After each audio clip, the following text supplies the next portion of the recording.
The moment I took off the mask, the girl in front of me was literally killed by my stunning appearance. My name is Max. From the moment I was born, I've had a handsome face. All the doctors who witnessed my appearance died on the spot from being overwhelmed by my handsomeness. To prevent my deadly appearance from taking more innocent lives, my parents had to move to a remote small city and wrapped my face tightly with gauze.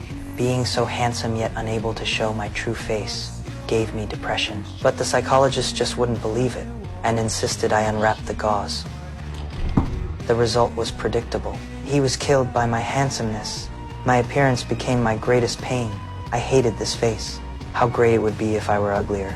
My good friend Dan saw I was too lonely, so he introduced me to a girl, but we barely chatted a few sentences when the girl's ex-boyfriend John came over to cause trouble. He mocked me for being too ugly to show my face. I didn't want to explain. This actually encouraged his arrogance. He got physical. Fortunately, the waiter stopped him in time, or he would have been killed by my handsomeness. But my tolerance was seen by the girl as cowardice. She lost all interest in dating. This rejection made me completely collapse. I decided to throw myself into the river to end this handsome life.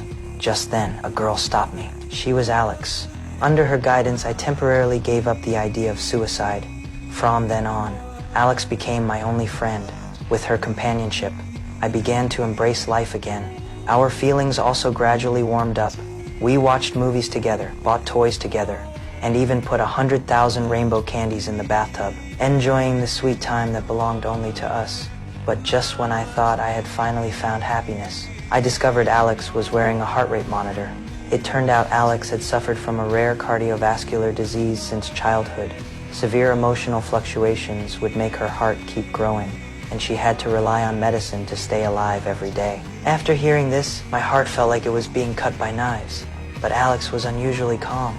She had only one wish. She hoped to see my stunning appearance. I wanted to fulfill her wish, but was afraid of hurting her. Finally, under Alex's insistence, I took off my sunglasses. Just seeing my eyes, Alex felt like she saw the galaxy. She couldn't help but want to kiss me. But just then, footsteps came from the door. My parents were home. A girl. Oh God, please kill me. Hi, I'm Alex. Whoa. After meeting my parents, we officially confirmed our relationship. While camping, I wanted to give Alex a surprise. I had her close her eyes, then took off the gauze from my face and put it over her eyes, pulled her hand over, and let her touch my perfect features.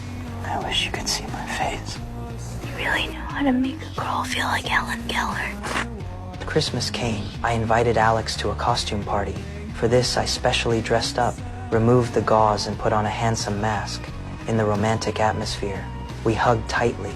My heart, which had been calm for more than 10 years, suddenly started beating violently at this moment. But what I didn't expect was, blood actually flowed from Alex's nose.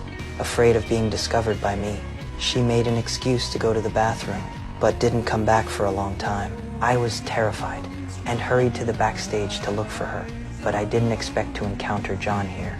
It turned out my good friend Dan was with his ex-girlfriend. To get revenge on us, John grabbed my neck and directly lifted my mask.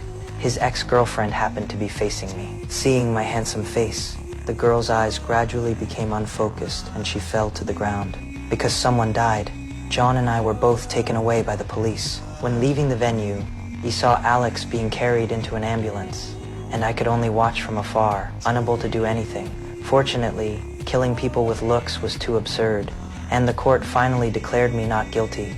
The first thing I did when I got out was rush to the hospital to visit Alex. At this time, Alex was extremely weak. Only then did I know she had secretly stopped taking the inhibiting medicine long ago. Now her condition had worsened, and she only had a few days left to live. Before dying, she hoped to see my true appearance with her own eyes. This time, I no longer hesitated. I slowly took off the gauze wrapped around my face and lay face to face with Alex. Alex opened her eyes and gazed at my face. Miraculously, Alex was not killed by my handsomeness. But the next second, Alex's condition suddenly worsened. We were separated by death. I lost my beloved and became that lonely monster again.